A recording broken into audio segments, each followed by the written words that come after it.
आइए दोस्तों, आज देखते हैं भौतिक विज्ञान में ऊष्मा से जुड़ी हुई महत्वपूर्ण क्वेश्चन या हीट से जुड़ी हुई महत्वपूर्ण क्वेश्चंस।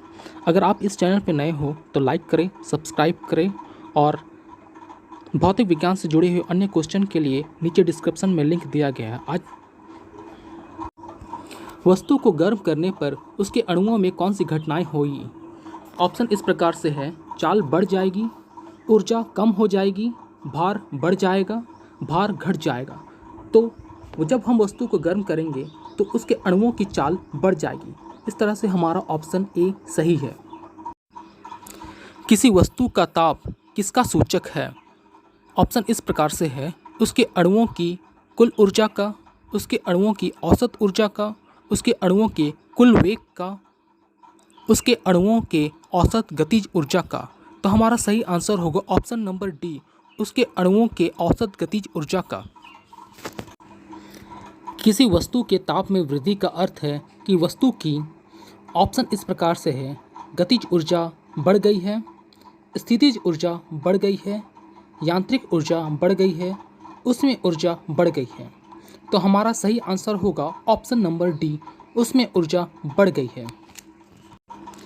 जब किसी वस्तु को ठंडा किया जाता है तब उसके अणुओं डैश, ऑप्शन इस प्रकार से है कि ऊर्जा बढ़ जाती है, कि चाल घट जाती है, का द्रव्यमान बढ़ जाता है, का भार बढ़ जाता है। तो हमारा सही आंसर होगा ऑप्शन नंबर बी, की चाल घट जाती है। ऊष्मा एक प्रकार की ऊर्जा है जिसे कार्य में बदला जा सकता है।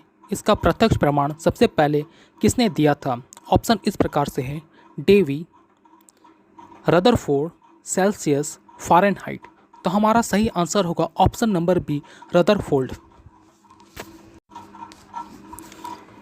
किस वैज्ञानिक ने सर्वप्रथम बर्फ के दो टुकड़ों को आपस में घिसकर पिघला दिया? ऑप्शन इस प्रकार से है: रमफोर्ड, जूल, डेवी, सेल्सियस। तो हमारा सही आंसर होगा option number A, Rumford.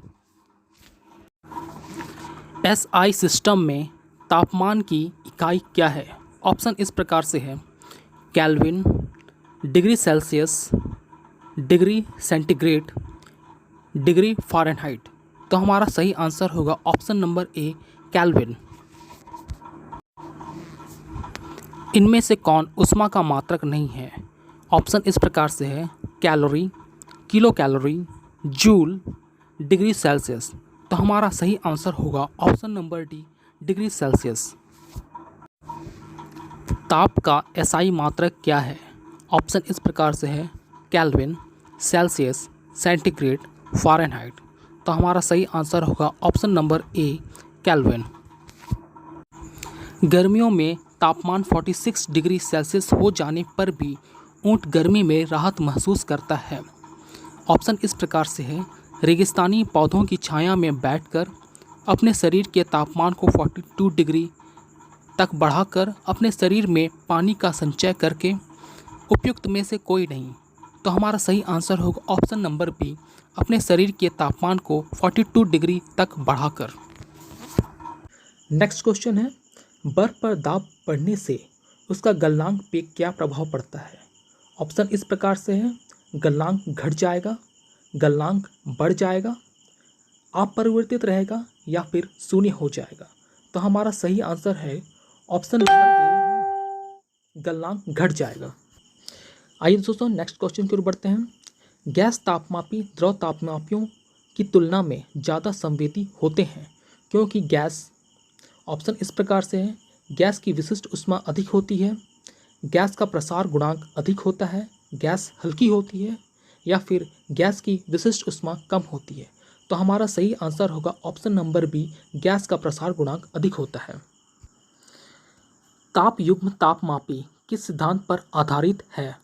Option इस प्रकार से है: सीबेक के प्रभाव पर, जूल के प्रभाव पर, पेल्टियर के प्रभाव पर, या इनमें से कोई नहीं।